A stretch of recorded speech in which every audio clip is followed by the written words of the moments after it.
Good evening, dear students. In the last lecture of class 11th maths, we have studied about the union and intersection of the two sets. यानी कि हमने last वाले lecture में union और intersection के बारे में पढ़ा है कि दो सेट्स का यूनियन क्या होता है और दो सेट का इंटरसेक्शन क्या होता है.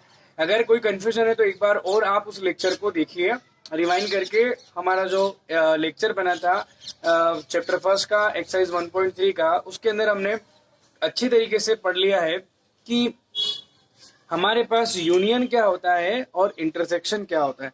आज हम पढ़ रहे हैं यूनियन की प्रॉपर्टीज, कि हम जो यूनियन पर ऑपरेशन लगा सकते हैं वो किस तरीके से ऑपरेशन होंगे, वो प्रॉपर्टी क्या क्या होगी. तो देखिए, फर्स्ट प्रॉपर्टी कहती है हमारी A union B equal to B union है. यानी कि आपके पास दो सेट है, आप कोई से भी दो सेट ले सकते हैं. एक सेट ए ले लीजिए, एक सेट बी ले लीजिए, और उनके अंदर एलिमेंट जो है वो आप ले लीजिए. और उसके बाद हम देखते हैं कि जो हमारा ए यूनियन बी होगा वो बी यूनियन ए के इक्वल होगा. और फर्स्ट हम बात करते हैं कि अगर हमारे पास कोई दो सेट है, फर्स्ट सेट हो गया हमारा ए, दूसरा हो गया हमारा बी, तो ए यूनियन बी जो होगा वो किसके इक्वल होगा, बी यूनियन ए के इक्वल होगा. इसको लॉ को बोलते हैं हम कम्यूटेटिव लॉ. दूसरा हमारा है associative law. According to that, अगर हमारे पास तीन सेट है, if we have three set A B and C, A B और सी हो गया.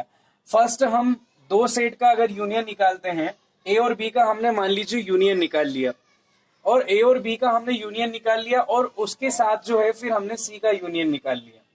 तो इस तरीके से जो भी हमारे पास सेट तैयार होगा वो सेट जो है बी यूनियन सी के बी यूनियन सी, और उसके साथ अगर हम ए का यूनियन निकाल लेते हैं, यानी कि A union B union C निकाल लेते हैं, तो वो दोनों आपस में इक्वल होंगे. इस लॉ को हम बोलते हैं एसोसिएटिव लॉ बोलते हैं. ठीक है, आगे चलते हैं अपन.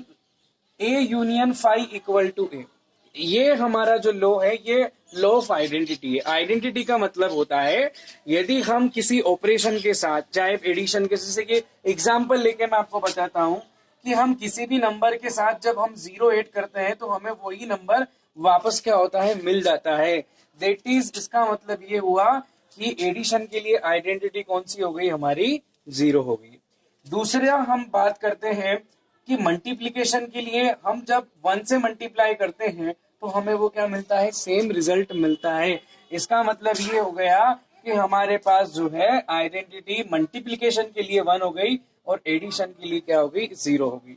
इसका यहाँ से कॉन्सेप्ट क्लियर होता है कि यदि किसी सेट के साथ हम ऐसे सेट को फाइंड कर लें कि जिसका यूनियन निकालने पर हमें वही सेट वापस से मिलता है, यानी कौन सा, हमारा सेट ए, तो जो साथ में लिया गया हमारे पास सेट होगा वो क्या होगा, हमारा एक आइडेंटिटी सेट होगा. अब जैसे कि हम बात करते हैं यहाँ पर कि हमारे पास ये जो फाई है ये सभी सेट के लिए आइडेंटिटी का काम करता है, क्योंकि आप किसी भी सेट के साथ अगर फाई से यूनियन निकालते हैं तो हमेशा आपको क्या मिलेगा, वो दूसरा सेट ही मिलेगा. तो इस तरीके से फाई हमारा क्या हो गया, आइडेंटिटी सेट हो गया फॉर द यूनियन हो गया. अब हम बात करते हैं आइडेंपोटेंट लॉ. ये लॉ क्या कहता है कि अगर आप किसी भी सेट का उसी सेट के साथ अगर क्या निकालते हैं, यूनियन, तो आपका हमेशा आपको वही सेट वापस मिले, तो इसको हम बोलते हैं आइडेंपोटेंट लॉ. क्या समझे, यदि हम किसी सेट के साथ उसका खुद का क्या निकाल लेते हैं, यूनियन निकाल लेते हैं, तो उसमें हमको जो मिलेगा, अगर वो वापस से वही सेट मिलता है तो हम इसको बोलते हैं idempotent law. Another law is law of universal set. That is, किसी भी यूनिवर्सल सेट का अगर उसके सबसेट के साथ, it means that if A is subset of the union, then अगर हम यूनिवर्सल सेट का किसी उसके सबसेट के साथ अगर यूनियन निकालते हैं तो हमें वापस से वो क्या मिलता है, यूनिवर्सल सेट ही मिलता है. तो I think that this 5 properties is very easy property, and we whenever we have to require to apply this property we will. And I think that you have completely understand that what are these law. After that we will study about the properties or the operation on the intersection. In the next हम बात करते हैं यहाँ पे अब properties of operation of intersection. Some property of operation on intersection. सबसे पहले हमारे पास एक प्रॉपर्टी आती है इंटरसेक्शन पर, जैसा कि हमने अभी यूनियन के लिए देखा है। एज वी नो दैट अगर हम ए इंटरसेक्शन बी करते हैं तो ये क्या होगा, बी इंटरसेक्शन ए होगा। That is commutative law. Commutative law यानी कि ए का बी के साथ इंटरसेक्शन निकालना है, बी का ए के साथ इंटरसेक्शन निकालना है, ये हो जाएगा हमारा commutative law. A intersection B intersection C, यदि हम ए का बी के साथ इंटरसेक्शन निकालते हैं फिर सी के साथ निकालते हैं, same as B intersection C निकालकर और हम ए के साथ उसका इंटरसेक्शन निकालते हैं, दोनों रिजल्ट हमारे साथ सेम होंगे, इसको बोलते हैं हम associative law. Phi intersection of A, हम अगर इंटरसेक्शन निकालते हैं फाई के साथ तो दैट विल बी फाई, जबकि यूनिवर्सल सेट के साथ अगर हम क्या निकालते हैं, इंटरसेक्शन निकालते हैं किसी सेट का, that will be A. That is law of phi and you.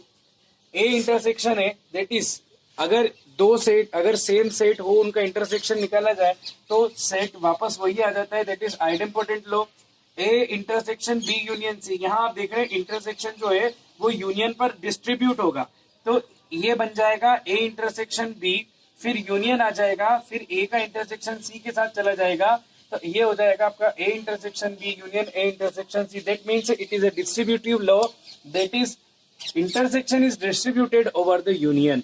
तो हमने यहाँ पर क्या देख लिया है, हमारे पास अभी ये बात आ चुकी है कि हमने यहाँ पर इंटरसेक्शन की प्रॉपर्टी या इंटरसेक्शन पर जो ऑपरेशन है वो देख लिए, और इससे पहले जो है हमने यूनियन पर ऑपरेशन देख लिया, ऑपरेशन की प्रॉपर्टी को हमने यहाँ पर चेक कर लिया। इस तरीके से हमारी दो चीजें क्लियर हो जाती है। सबसे पहली चीज क्लियर होती है, हमारे पास हम समझ चुके हैं कि यूनियन पर कौन कौन से ऑपरेशन लग सकते हैं और इंटरसेक्शन पर कौन कौन से ऑपरेशन लग सकते हैं। इन द नेक्स्ट हम जो पढ़ने जा रहे हैं, हम पढ़ेंगे डिफरेंस ऑफ टू सेट्स। वो देखिएगा कि डिफरेंस ऑफ टू सेट्स क्या होता है, दो सेट का डिफरेंस कैसे हम फाइंड करते हैं और ये कैसे निकलता है। तो डिफरेंस ऑफ टू सेट हम देख रहे हैं नेक्स्ट में।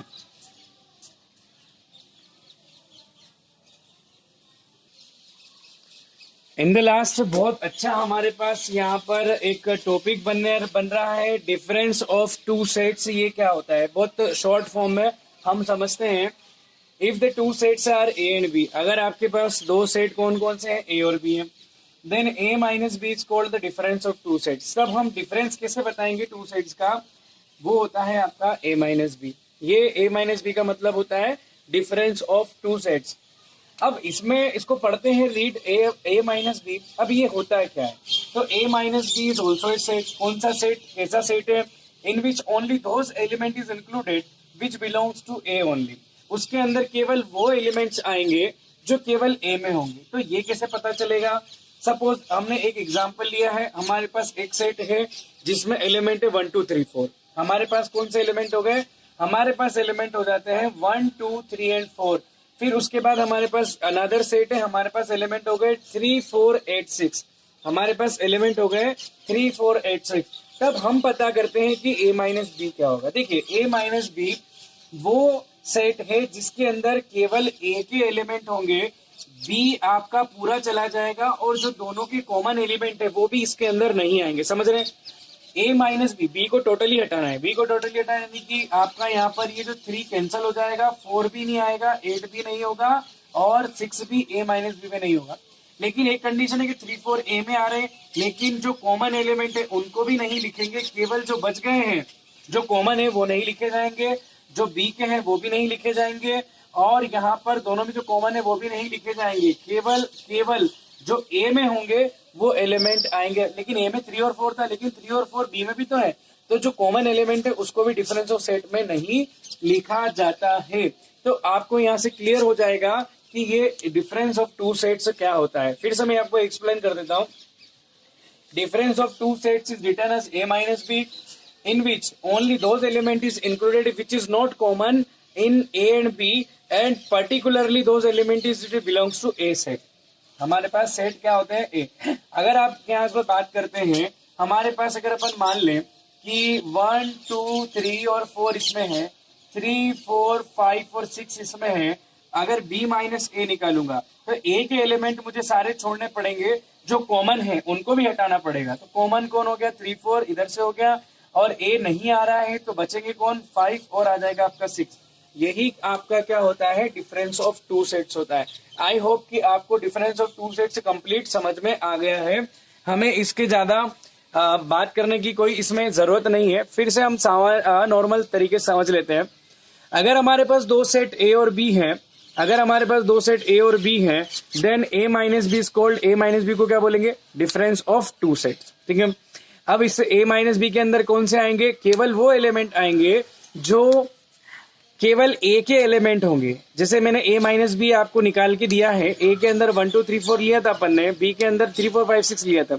ए माइनस बी यानी बी के सारे हटाने, जो कॉमन है दोनों में वो भी हटाने, ओनली ए का जो एलिमेंट बच जाएगा वो आपका किसके अंदर आएगा, ए माइनस बी के। सिमिलरली अपन बी माइनस ए भी करते हैं।